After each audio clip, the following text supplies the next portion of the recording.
Yeah, the main reason for organizing this conference is that there is an increasing need among our leaders and church members concerning biblical human sexuality.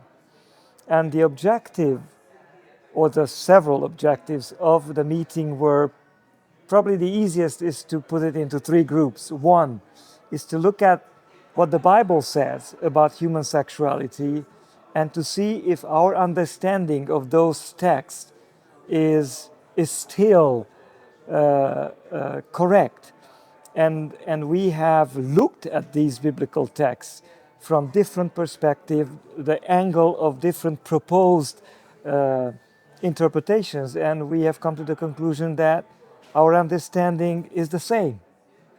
The second objective of the meeting was to look at those communities that interpret these biblical texts differently, and those groups within our circles that try to propose a different understanding, and to see how can we help them, how can we treat the LGBT community with respect, with love, but at the same time upholding the biblical principles.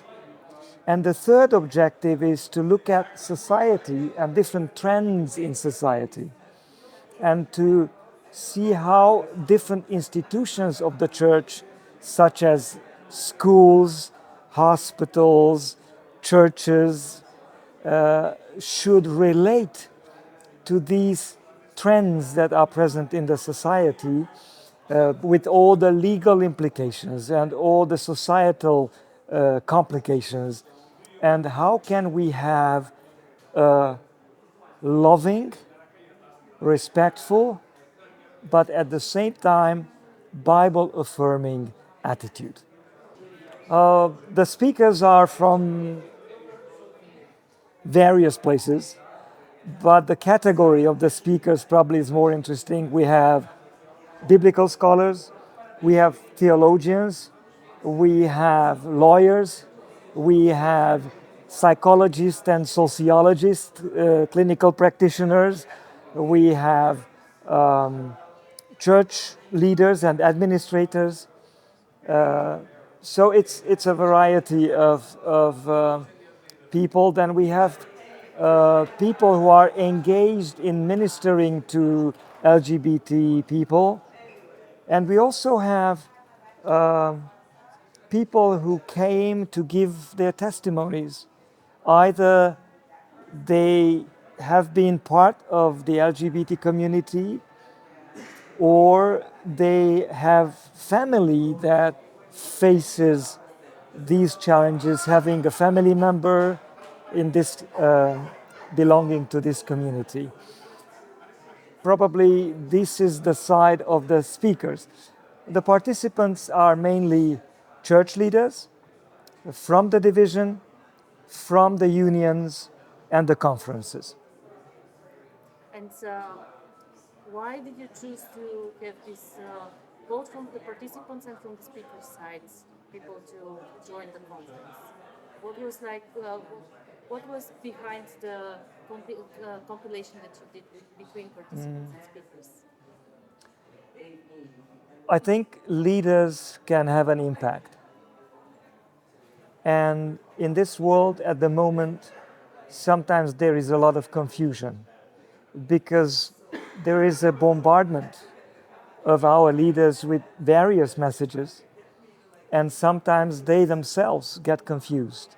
So, on the one hand, we wanted biblical clarity, but we also wanted an attitude of compassion and love.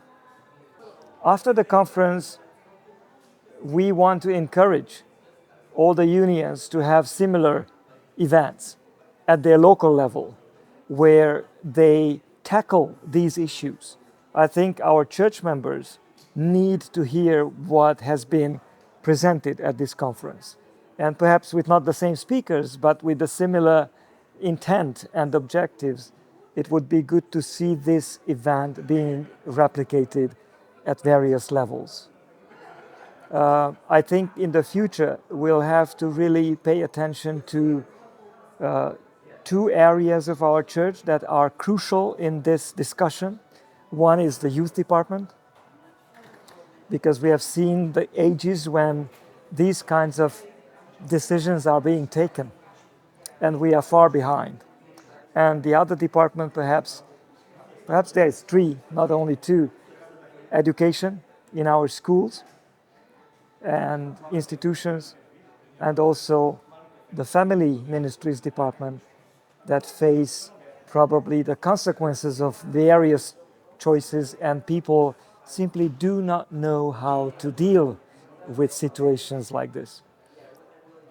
Perhaps in a nutshell,